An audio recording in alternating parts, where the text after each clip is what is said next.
Good morning मेरे प्यारे बच्चों। मैं आसमानंद सिंह, सेठ राम अभिलाष इंटरमीडिएट कॉलेज सहलोलवा, एक बार फिर कक्षा 11 के लिए आज मैं ऑक्सीकरण अपचयन का दूसरा टॉपिक लेके आया हूँ। और आज मैं आप लोगों के बीच में, हमने फर्स्ट वीडियो में ऑक्सीकरण और अपचयन की पुरानी अवधारणा की चर्चा किया था, उसके हमने एग्जाम्पल दिया था। लेकिन आधुनिक कंसेप्ट के अनुसार, आधुनिक परिभाषा के अनुसार हमने आपको बताया था कि loss of electron is called off oxidation and gain of electron is called off reduction. जब कोई परमाणु आयंस का समूह जब इलेक्ट्रॉन को त्यागता है तो वह ऑक्सीकरण कहलाता है, और जब इलेक्ट्रॉन को ग्रहण करता है तो उसे अपचयन कहते हैं।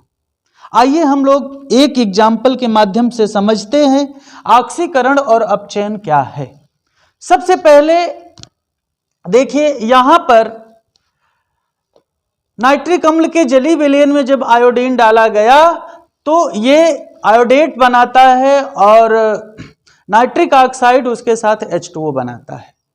इस अभिक्रिया में आप देखिए कोई भी अगर कंप्लीट रिएक्शन है उसमें हाफ जो है रिएक्शन ऑक्सीडेशन होता है और हाफ रिएक्शन रिडक्शन होता है। तो दोनों ऑक्सीकरण और अपचयन दोनों अर्ध अभिक्रियाएं हैं। इसमें हमको पहचानना है कि इसमें किस परमाणु का ऑक्सीकरण हो रहा है, किस परमाणु का अपचयन हो रहा है, इसलिए हमको ये बात जरूरी है। तो यहां पर अगर हम देखें तो सबसे पहले अगर आपको ऐसे असुविधा लगेगी, क्योंकि ये जो मॉलिक्यूलर फॉर्म में है इसको हम सबसे पहले आयनित कर देते हैं, तो हम इस अभिक्रिया को इस प्रकार लिखेंगे, H प्लस में टूटेगा, NO3 माइनस में टूटेगा, उसके बाद ये प्लस में टूटेगा, IO3 माइनस में टूटेगा, और प्लस इसको आप तोड़िएगा मत और इसको आप एज इट इज लिखिए। देखिए वैसे भी होगा लेकिन आपको इसमें ज़्यादा समझने में सुविधा लगेगी। पहले इसको करने के लिए हमको ऑक्सीडेशन नंबर की जरूरत होती है कि हम जो दी गई रिएक्शन है इसमें देखिए जो तीर के बाएं तरफ होता है उसे अभिकारक कहते हैं, रिएक्टेंट कहते हैं, और जो बेटा तीर के दाहिने तरफ होता है इसे उत्पाद कहते हैं, जिसे इंग्लिश में प्रोडक्ट कहते हैं। तो इसमें सबसे पहले आप देखिए यहां पर आयोडीन की जो ऑक्सीडेशन नंबर है यह कितना है, 0 है। जब कोई परमाणु बेटा स्वतंत्र अवस्था में होता है तो उसका ऑक्सीकरण संख्या 0 होती है। अब देखिए यहां पर नाइट्रोजन की ऑक्सीकरण संख्या अगर हम निकालें, जब किसी परमाणु की ऑक्सीकरण संख्या अगर समूह में है, कंपाउंड में है, उसको निकालने के लिए हम पहले X मान लेते हैं। ऑक्सीजन सदैव जो है ज्यादा से ज्यादा यौगिकों में ऑक्सीजन की ऑक्सीकरण संख्या -2 होती है। इसलिए जो है कितने ऑक्सीजन है, 3 ऑक्सीजन है। तो जब 3 ऑक्सीजन है तो इसको 2 से जो है इसको जो है हम -2 और ये 3 है तो इसको हम 3 से मल्टीप्लाई कर देंगे। अब इक्वल टू जितना आवेश हो उतना कर लेते हैं। तो अब आप देख सकते हैं इसमें नाइट्रोजन का जो बेटा ऑक्सीडेशन नंबर है यह आ गया +5।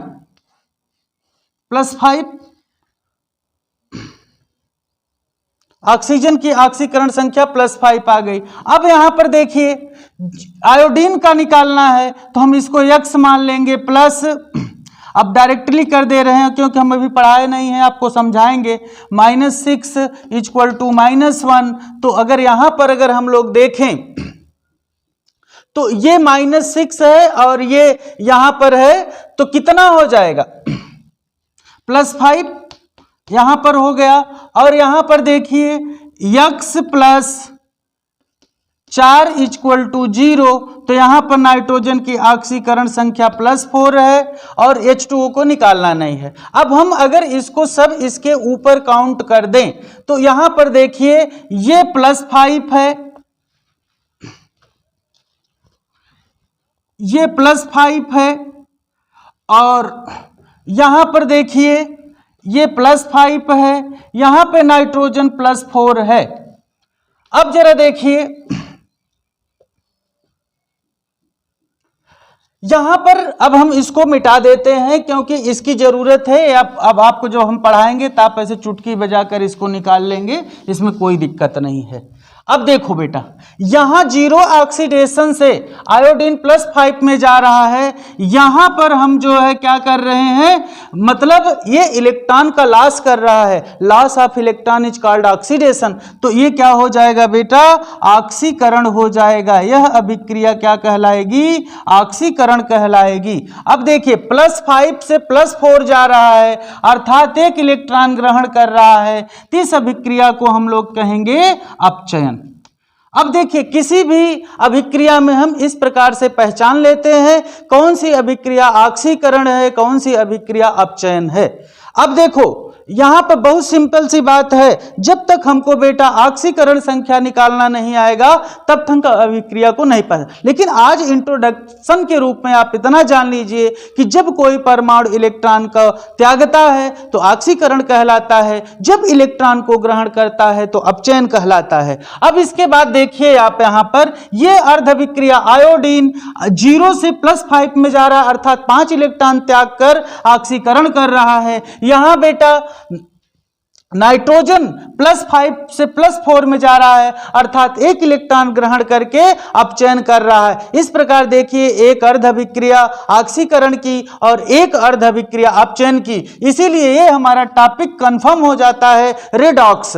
रिडॉक्स का मतलब है रिडक्शन और ऑक्सीडेशन दोनों अभिक्रियाएं जब किसी एक अभिक्रिया में उपस्थित हो तो ऐसी अभिक्रियाओं को रिडॉक्स अभिक्रियाएं कहते हैं। अब आपको एक चीज और बता दें, जिस परमाणु का आयंस का ऑक्सीकरण हो उसे हम लोग कहते हैं अपचायक, उसे हम लोग कहते हैं अपचायक।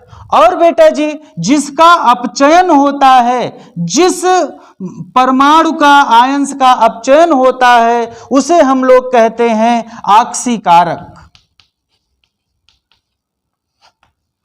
ऑक्सीकारक। तो इस प्रकार से आप देख लीजिए जिस परमाणु का ऑक्सीकरण हो रहा है उसे हम लोग कहते हैं अपचायक, और जिसका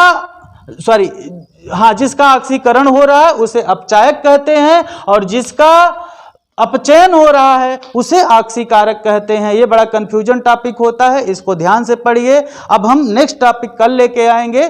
थैंक यू।